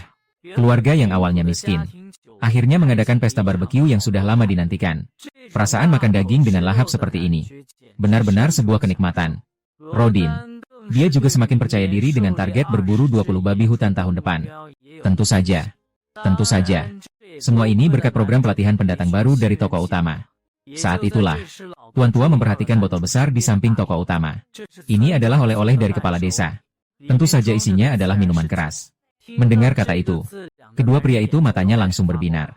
Tanpa mereka tahu, ini adalah rencana asli sang protagonis. Dia sengaja mengusulkan kepada adiknya, Matthew, untuk latihan tombak berikutnya. Dan mengatakan bahwa Matthew memiliki bakat dalam latihan tombak.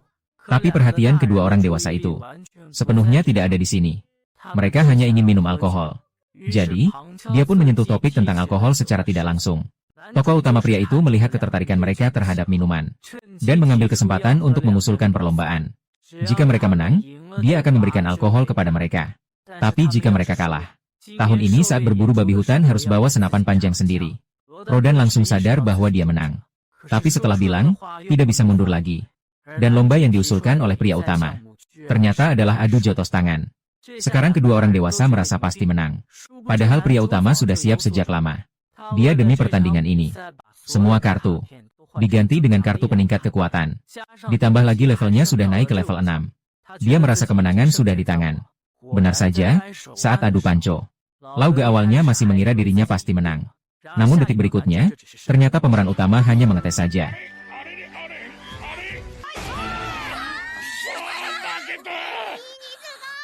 接下来就轮到了男主，摸着父亲那粗糙的大手，男主的心里面特别感叹，罗丹也感叹，没想到和自己儿子比赛的日子居然这么快就来了。随着克雷纳宣布比赛开始，罗丹的手臂瞬间青筋暴起。Walaupun pemeran utama juga sudah mengeluarkan kekuatannya, akhirnya kalah dalam pertandingan.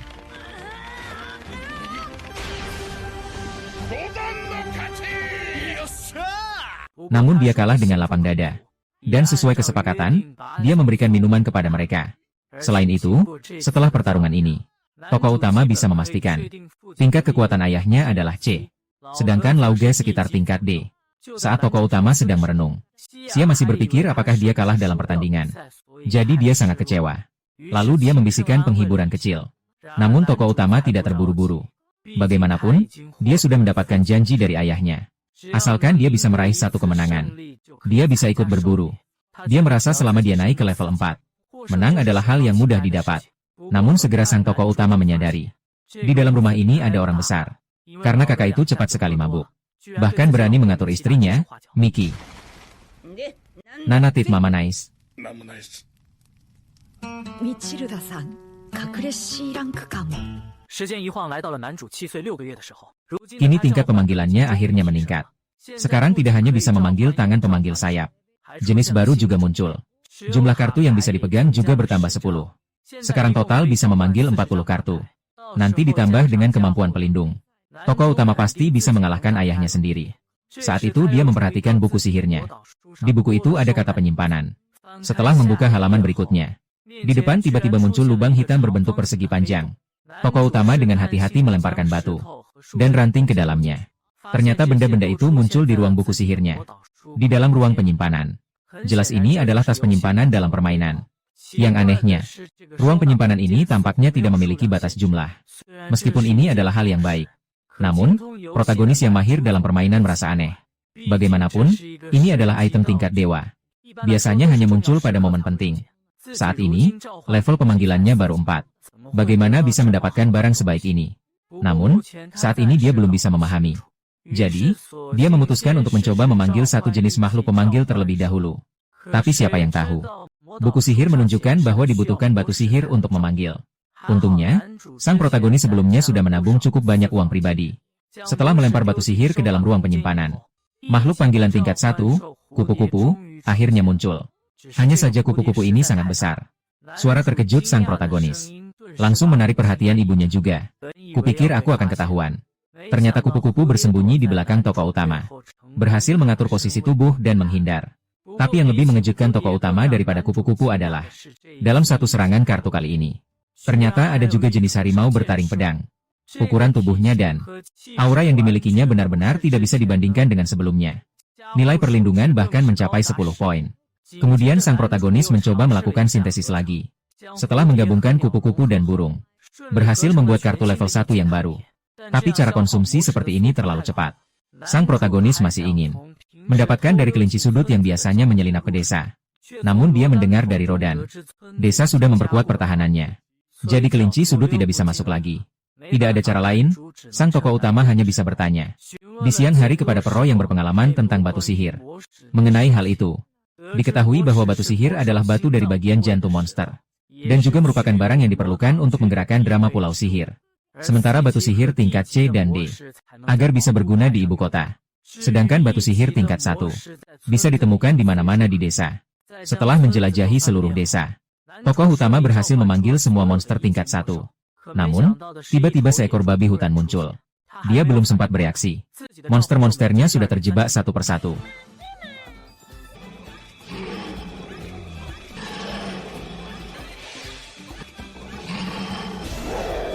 A123. Akhirnya berhasil mengatasi satu. Tiba-tiba muncul babi hutan lagi. Tapi untung ada manusia batu yang menghalangi. Babi hutan itu langsung menabrak dan mati sendiri. Tapi semua itu sebenarnya hanya imajinasi sang pria utama.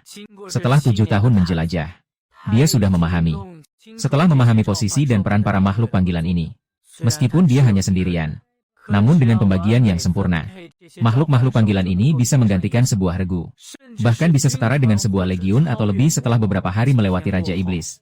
Kepala desa memanggil Rodan dan anaknya serta Lauge ke rumahnya. Karena sekitar pertengahan bulan depan, Tuan Penguasa akan datang ke desa. Dan dia bilang ingin melihat langsung Rodan dan yang lainnya berburu.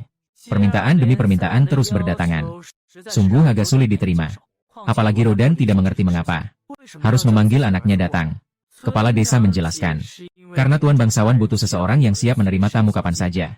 Jadi dia menyiapkan sang pria utama untuk bertanggung jawab. Bagaimanapun, putranya itu kutu buku. Sama sekali tidak cocok untuk pekerjaan menerima tamu penting. Dia sama sekali tidak tertarik. Tapi menurut kepala desa, dia adalah pilihan terbaik. Bagaimanapun, keberhasilan berburu tahun lalu, semua berkat kecerdasan dia. Hanya saja, mau menerima atau tidak, itu terserah dia sendiri. Meskipun tokoh utama tidak ingin melakukan hal yang merepotkan seperti ini, tetapi terus menjadi budak tani juga tidak bisa meninggalkan desa. Hanya mengandalkan berburu, butuh 10 tahun untuk menjadi warga sipil. Dia ingat ada satu cara lagi, yaitu mendapatkan hadiah dari tuan tanah. Maka dia bisa diizinkan menjadi warga sipil. Untuk mencapai tujuan ini, dia memutuskan untuk mengambil tugas ini. Menunggu hingga keesokan harinya. Tokoh utama akhirnya bertemu dengan tuan penguasa yang legendaris. Kesatria lengkap bersenjata mengikuti kereta kuda dari belakang. Dan kali ini dia juga sengaja membawa putrinya sendiri. Di acara makan malam, penguasa memulai dengan mengucapkan terima kasih kepada kepala desa atas usaha kerasnya selama bertahun-tahun untuk desa Kleina. Sudah 15 tahun sejak dekret pembaruan dikeluarkan. Seluruh kerajaan tidak memiliki kasus yang sukses seperti wilayahnya. Kasus yang berhasil. Kemudian dia juga menyampaikan permintaan maaf terkait babi hutan. Ternyata, peningkatan jumlah berburu ini bukanlah niatnya, melainkan perintah dari raja. Lebih tepatnya, usulan dari Viscount Charnel. Dia sengaja membahas tentang berburu babi hutan saat masuk ke kerajaan yang baru dibangun. Kalau tidak, jumlahnya tidak akan meningkat. Setelah mengeluh, tiba saatnya untuk makan. Menghadapi hidangan daging yang disajikan. Bahkan seorang lord yang sudah berpengalaman masih mengagumi rasanya yang lezat. Hanya saja untuk daging ini, kepala desa juga tidak tahu apa itu. Tepat saat itu, pria yang mengenakan seragam pelayan muncul. Ini adalah daging lalat alba. Mereka menggunakan daging dada dan paha ditambah rempah-rempah untuk membuat hidangan lezat seperti ini. Perkenalan lancar dari pria itu, dengan sikap tenang dan percaya diri, membuat sang penguasa merasa bahwa pemuda itu tidak biasa.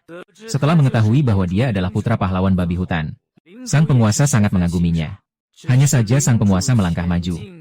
Setelah mengetahui bahwa tokoh utama adalah anak seorang petani tak bebas, langsung menunjukkan prasangka dan kesombongan. Sang penguasa segera menghentikan sikap tidak sopan putrinya. Bagaimanapun juga, para petani juga adalah rakyat di wilayah ini. Dibesarkan oleh ayah seperti ini. Setelah dimarahi habis-habisan, hanya bisa dengan patuh meminta maaf. Namun di detik berikutnya, dia menatap tokoh utama dengan pandangan penuh keluhan. Kemudian, kepala Ordo Ksatria menyebutkan jadwal untuk hari berikutnya. Karena perintah raja adalah untuk 20 babi hutan. Jika saat itu, tim berburu tidak berhasil menangkap jumlah yang cukup, maka kesatria akan turun tangan membantu. Namun, mereka belum tahu bahwa 20 babi hutan ini sudah tidak ada artinya bagi mereka. Dia dengan percaya diri menyatakan, besok akan membuktikan kekuatan tim pemburu. Dengan hati yang ragu-ragu, keesokan harinya, pasukan besar tuan tanah dengan gemuruh berangkat menuju hutan. Di tempat berburu, untuk menyambut kedatangan tuan tanah, sudah dibangun menara pengawas terlebih dahulu, khusus untuk mereka mengamati berburu. Menunggu saat tuan tanah dan rombongannya tiba di menara. Tim pemburu yang dipimpin oleh Rodin telah muncul. Karena hasil panen tahun lalu sangat melimpah. Jadi semua orang memanfaatkan kulit dan tulang babi hutan yang tersisa, serta giginya untuk membuat baju zirah penahan serangan. Tentu saja, semua ini juga berkat izin dari tuan tanah. Bersamaan dengan dimulainya aksi, 3 budak tani yang bertugas membawa umpan berlari masuk ke dalam hutan. Sambil menunggu waktu babi hutan datang, komandan bertanya tentang Krena. Bagaimanapun juga, pada musim semi 2 tahun lagi, akan dikirimkan pengajar baru ke desa. Saat membayangkan Krena harus belajar sampai larut malam, sang protagonis tak bisa menahan tawa. Tiba-tiba terdengar keributan dari bawah.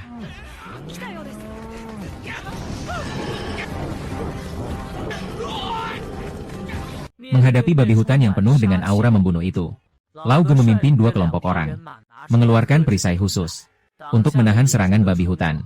Perisai ini dibuat dari kulit keras di punggung babi hutan, yang diolah menjadi perisai. Saat babi hutan terhambat geraknya, giliran pasukan tombak untuk menghabisinya. Mereka semua adalah anggota baru yang baru bergabung tahun lalu. Perlengkapan mereka lebih ringan, jadi gerakannya lebih cepat. Perisai berat itu, semua dipakai oleh para pelopor.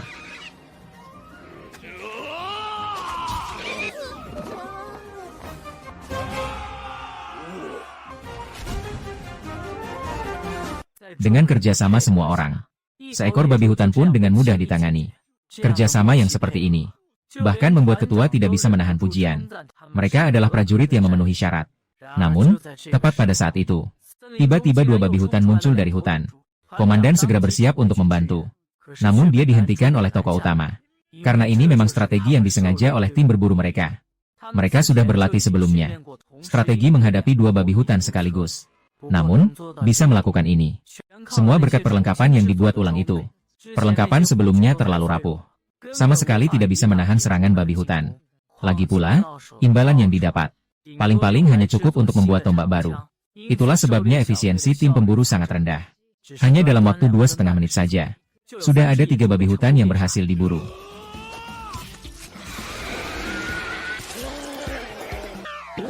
Menutupinya. Sekarang tersisa hanya 10 ekor dari jumlah yang ditentukan. Sang Tuan Tanah sangat puas dengan aksi berburu kali ini. Tokoh utama juga memanfaatkan suasana hatinya yang baik sekarang. Melihat pencapaian semua orang, segera mengajukan 2 permintaan. Permintaan yang pertama adalah berharap untuk menambah 2 perisai besar lagi. Dengan begitu, akan lebih mudah menghadapi perburuan tahun depan. Tentu saja, Tuan Tanah tidak punya alasan untuk menolaknya. Hal kedua adalah membeli barang-barang yang kurang di desa. Secara khusus, yaitu alkohol. Dia berharap Tuan Tanah mengizinkan para Buddha untuk berdagang minuman keras. Bagaimanapun, jika terus berburu babi hutan, nilai daging babi hutan akan menurun nantinya. Oleh karena itu, menambah 1 produk untuk dijual dapat menjamin kehidupan. Dan minuman juga bisa meningkatkan semangat tim berburu. Perlu diketahui, setiap anggota bertarung dengan mempertaruhkan nyawa mereka. Pemimpin juga menyadari hal ini, dan menganggap usulan ini sangat masuk akal. Ini berkaitan dengan perdagangan.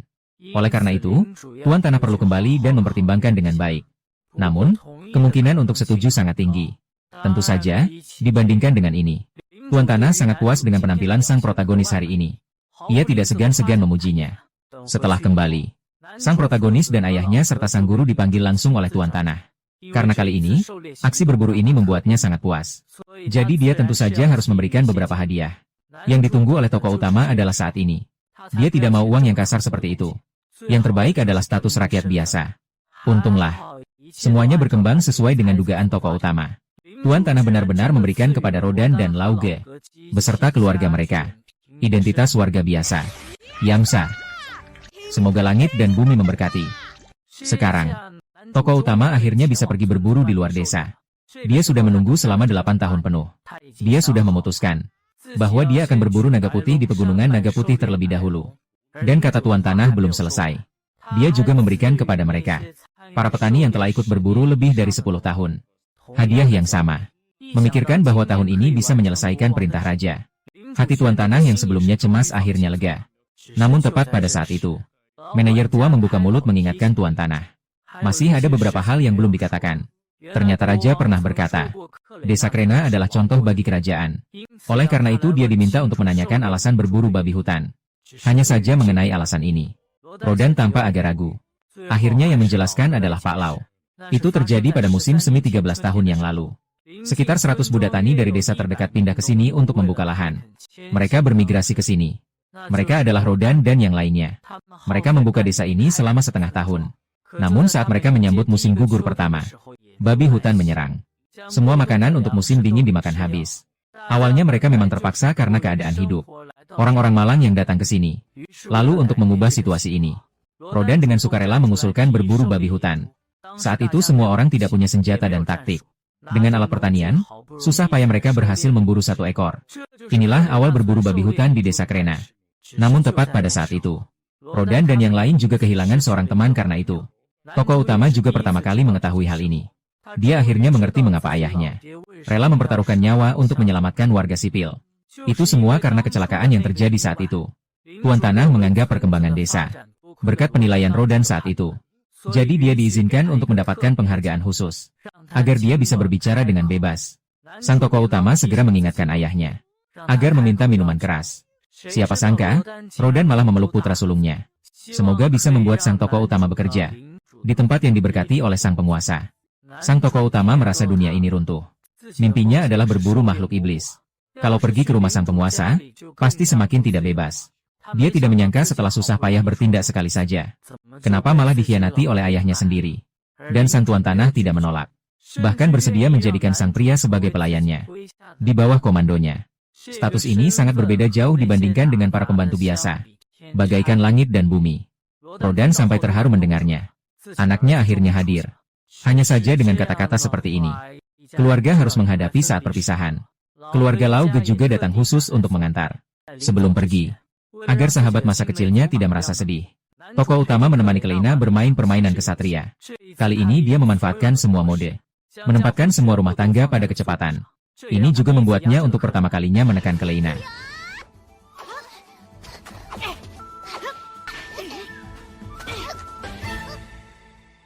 dan berhasil imbang dengannya. Karena tokoh utama tahu, keduanya mungkin sulit untuk bertemu lagi di masa depan. Oleh karena itu, ia ingin perpisahan kali ini tanpa penyesalan. Yang mengejutkan, Dracula juga datang untuk mengantar dan memberikan belati yang dibuatnya sendiri, memberikan hadiah perpisahan untuknya. Hanya saja, pemuda yang sedikit angkuh ini, meskipun perpisahan, tetap saja keras kepala. Setelah mengucapkan selamat tinggal kepada semua orang, tokoh utama berjalan menuju pintu desa ditemani orang tuanya.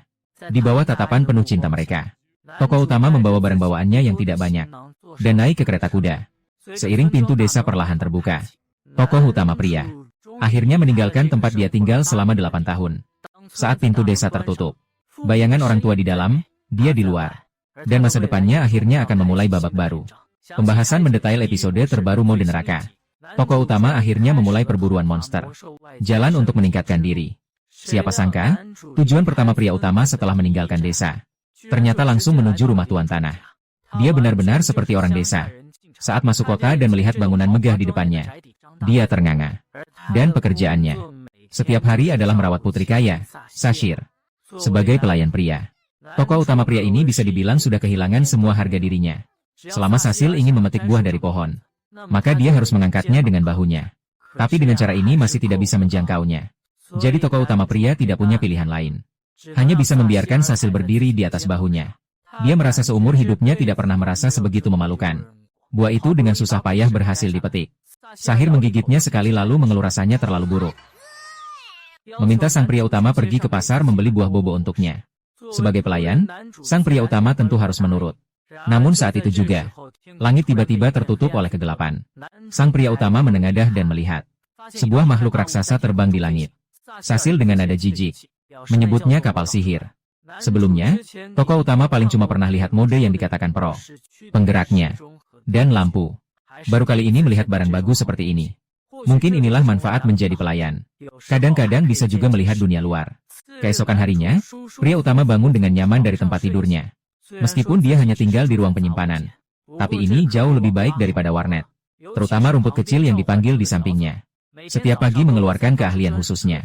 Perasaan penyembuhan ini benar-benar membuat hati menjadi tenang.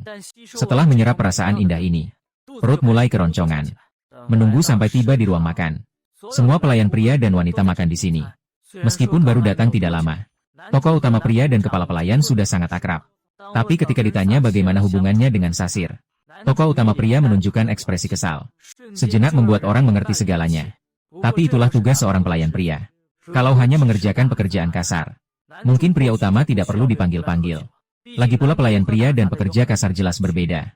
Seperti pelayan tingkat tinggi ada kepala pelayan dan kepala pelayan wanita. Pelayan pria dan wanita serta koki utama. Lalu pelayan biasa ada kusir dan juru masak. Tukang kebun, pelayan pria, dan pelayan wanita. Semua itu adalah anggota keluarga. Tapi pekerjaan serabutan itu seperti pembantu. Tidak dianggap sebagai anggota keluarga. Tokoh utama tidak menyangka status pelayan pria begitu tinggi. Pantas saja ayahnya menangis keras-keras. Ternyata pelayan pria adalah anggota keluarga bangsawan. Tapi meskipun disebut pelayan pria, statusnya masih jauh berbeda dengan bangsawan. Namun tokoh utama menemukan makanan mereka hampir sama. Tidak banyak, ini membuatnya tidak bisa tidak meragukan. Apakah keluarga tuan tanah sangat hemat? Namun pikiran seperti ini paling banter hanya disimpan dalam hati. Tepat saat itu, Nyonya tuan tanah dengan penasaran bertanya, apakah dia sudah terbiasa dengan kehidupan di sini? Melihat pria itu menjawab dengan sangat sopan. Sama sekali tidak seperti orang yang pelit. Dia tak bisa menahan diri untuk mengeluh kepada suaminya. Tuan rumah tentu sangat mengagumi tokoh utama pria. Hanya saja mendengar bahwa dia tidak memiliki bakat, sangat disayangkan. Sahir langsung merasa bangga setelah mendengar itu. Ah, dia suka pria ya. Barang sudah menunggu. Bagaimanapun, bakatnya adalah penyihir sihir. Memiliki bakat bintang 2. Kakak Mihai memang berpengalaman. Tapi baru saja dia pamer. Tuan tanah dengan nada menegur. Memintanya untuk menahan diri. Kakak Thomas yang di samping mendengar kata-kata adiknya. Justru meneteskan air mata. Bagaimanapun di keluarga hanya dialah yang tidak berbakat. Tuan tanah tidak pernah memperlakukan anggota keluarga dengan tidak adil. Menjamin dia akan masuk ke Akademi Bangsawan di ibu kota kerajaan. Tapi Thomas ingin belajar seperti Mihai di Akademi Kota. Sayangnya, hanya orang yang berbakat yang bisa bersekolah di sana. Sang penguasa juga tidak berbakat. Makanya dia belajar di Akademi Bangsawan. Juga bertemu dengan istri saya sekarang, Sahir. Melihat betapa tersinggungnya kakak saya. Lalu melampiaskan kemarahannya kepada tokoh utama. Marah di matanya hampir meledak keluar. Menunggu sampai sore. Tokoh utama sengaja mengambil cuti setengah hari untuk berjalan-jalan di kota.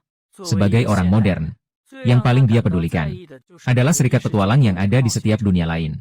Dia langsung bergegas masuk, bertanya apakah dia bisa menjadi petualang. Namun sesuai aturan, harus berusia minimal 12 tahun untuk menjadi petualang. Tokoh utama langsung sangat kecewa. Tapi meskipun begitu, tekad untuk berburu monster masih belum pudar. Untuk persiapan di masa depan, pria utama mulai memeriksa tugas-tugas di daftar misi, dan menemukan bahwa imbalan untuk misi pembasmian berbeda-beda sesuai tingkatnya. Pada saat itu juga, seseorang yang melihat pria utama yang masih muda, biarkan dia cepat pergi dari sini. Tokoh utama segera patuh. Tapi sebelum pergi, dia ingin tahu, mengapa para komisaris ini tidak mencantumkan lokasi. Meskipun televisi terlihat sedikit angkuh, tetapi tetap akan. Semua pertanyaan dijelaskan dengan jelas kepada protagonis pria. Karena tempat munculnya monster ini ada di mana-mana. Dan semakin jauh dari kota, semakin tinggi level monster tersebut. Monster dengan level tinggi berkumpul di dekat pegunungan Naga Putih. Seperti monster level tinggi Grusio. Hadiah untuknya bernilai 200 koin emas. Tapi karena makhluk ini terlalu kuat, jadi biasanya ditangani oleh kesatria. Apalagi soal Naga Putih, tidak usah dibicarakan lagi. Kekuatannya sangat luar biasa, sama sekali tidak masuk akal untuk menantangnya. Tapi di pegunungan Naga Putih ada banyak tambang perak murni. Jadi selama puluhan tahun, hadiah terus menumpuk. Tepat pada saat itu, dua petualang wanita datang menyapa pendekar pedang itu. Mereka pun janjian untuk pergi minum bersama. Tokoh utama pria juga sangat pengertian dan memilih pergi lebih dulu. Selanjutnya, dia sudah memikirkan jalur pengembangannya. Keesokan harinya, tokoh utama sengaja mengambil cuti sehari, agar bisa memanfaatkan waktu dengan baik. Dia pergi meninggalkan kota sejak pagi buta. Tujuannya adalah untuk berburu makhluk ajaib itu. Sayangnya, karena semakin jauh dari kota, makhluk itu semakin kuat, jadi pemeran utama bersiap menetapkan jarak sekitar 10 km terlebih dahulu. Setelah sampai di lokasi target, pemeran utama langsung menguji kemampuan makhluk panggilannya. Dia memanggil Hack terlebih dahulu. Karena IQ Hack mencapai 150, maka dia bisa mengerti perintah pemeran utama. Sekarang saatnya untuk tahap memburu monster. Mungkin karena monster level rendah sangat sedikit, jadi sang protagonis tidak pernah bertemu dengan mereka sepanjang perjalanan. Lalu dia memanggil 5 Hawk, memerintahkan mereka menggunakan mata elang untuk mengumpulkan informasi sekitar. Kemudian dia memanggil harimau bertaring pedang. Haki ini hanya memiliki IQ 28.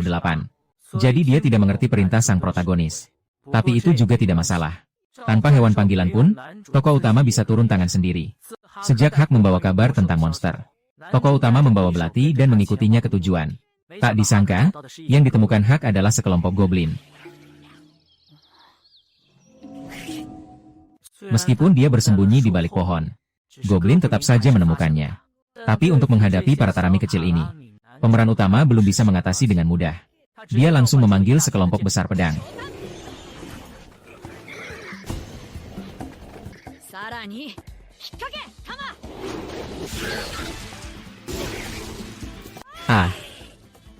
Di bawah serangan kelompok, sejumlah besar goblin langsung dikalahkan.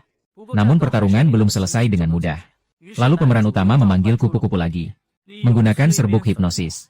Setelah menghipnotis sisa goblin, dengan mudah membunuh semuanya. Pria utama melihat pengalaman yang meningkat pesat. Hatinya sudah sangat lapar dan haus. Tapi itu sama sekali tidak bisa memuaskan nafsunya.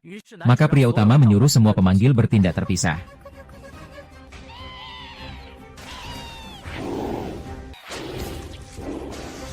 Saat malam tiba, pria utama telah memburu total 5 kelompok goblin dan 80 ekor goblin. Levelnya juga naik 2 tingkat. Sekarang dia sudah benar-benar menguasai kemampuan kupu-kupu. Hari ini dia tidak hanya mendapatkan pengalaman, bahkan pengetahuan tentang batu sihir juga bertambah banyak. Sekarang dia sama sekali tidak mengantuk. Memutuskan untuk melanjutkan perburuan. Namun, para hack ternyata menderita rabun malam. Mereka satu persatu tidak bisa bergerak di malam hari. Sekarang sang protagonis dalam kesulitan. Karena sebelum datang, dia ingin Hook membimbingnya. Dia sama sekali tidak mengenal hutan ini. Artinya dia sudah tersesat di sini.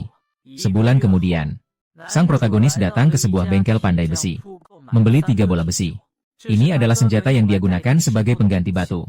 Sejak pertama kali berburu di hutan hingga sekarang, tokoh utama sudah pergi 4 kali. Sekarang sudah naik ke level 12. Tokoh utama sangat menantikan masa depannya. Dan ketika dia kembali ke rumah, Tuan Tanah tiba-tiba memanggilnya. Karena selama 2 bulan ini, tokoh utama bekerja dengan sangat giat. Dia sangat puas dengan hal ini. Pemimpin sangat ingin tahu apa yang dia lakukan saat liburan. Bagaimanapun, sudah 4 kali liburan berturut-turut. Dia selalu pergi pagi dan pulang malam. Pria utama tahu dirinya akan menimbulkan kecurigaan. Tapi tidak menyangka akan secepat ini. Dia tidak berniat menipu pemimpin. Jadi dia jujur bahwa dirinya sedang berburu monster. Sebagai anak pemburu babi hutan, Rodan, berburu adalah aturan hidupnya. Kata-kata ini, semuanya keluar begitu saja secara alami dari sang pria utama. Sang penguasa juga tidak curiga. Namun karena usianya, mereka semua mengira dia hanya pergi berburu licik. Makhluk magis sederhana seperti kelinci. Oleh karena itu disarankan agar dia tidak mengurusnya di toko daging. Dengan begitu bisa menghindari menarik perhatian pejabat. Dan membawanya ke rumah tuan tanah untuk didaur ulang. Bisa mendapatkan hadiah 1 koin perak. Perlu diketahui, sebelumnya pria utama selalu menjual kelinci licik itu. Tidak menyangka bisa menghasilkan uang juga. Jadi, di hari-hari berikutnya, dia semakin giat. Setiap kali libur, dia pergi ke hutan. Hanya saja kali ini, Hark membawa kabar buruk. Tak disangka, tim kesatria yang ditemui sebelumnya di Guild Petualang ternyata dikepung oleh goblin. Kesatria tersebut bahkan mengalami luka parah. Tepat di saat genting, tokoh utama muncul membawa bola besi untuk membantu. Karena tidak bisa sembarangan memanggil monster miliknya, jadi dia hanya bisa turun langsung bertarung dengan senjatanya.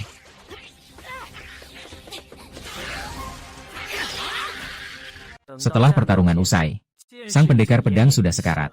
Lalu tokoh utama mengeluarkan rumput kehidupan yang dibuat Taro dengan keahlian khusus. Tidak pernah terpikirkan bahwa benar-benar menyembuhkan luka si pendekar. Dan dia juga membantu menyembuhkan luka di lengan si kuncir ganda. Luka di lengan. Melihat bahwa si tokoh utama yang membantu menyelamatkan mereka, si pendekar menyimpan sikapnya. Ingin membalas budi si tokoh utama. Jadi si tokoh utama juga tidak merasa sungkan. Hanya berharap mereka memberinya 100 batu sihir tingkat 1. Ini tidak berguna bagi orang biasa. Tapi bagi makhluk yang dipanggil, ini adalah harta karun. Jadi, mereka sepakat untuk menyerahkan batu sihir kepadanya seminggu kemudian. Setelah berpisah, tokoh utama juga memahami kegunaan rumput kehidupan miliknya. Namun yang lebih menarik adalah, Hark ternyata melanggar perintah. Pergi ke tempat yang berjarak lebih dari 3 km. Dia baru tahu sekarang. Ternyata makhluk buas seperti Haku juga memiliki kesadaran diri. Itulah seluruh isi episode kali ini. Selanjutnya akan dibahas analisis cerita episode ini. Tokoh utama akhirnya mulai berburu makhluk buas secara resmi. Jalan menuju peningkatan level akhirnya mulai pada jalurnya. Tidak hanya itu, dia juga bertemu dengan 3 petualang. Bahkan membuat mereka berhutang padaku. Percayalah, penaklukan dunia lain berikutnya akan menjadi semakin lancar.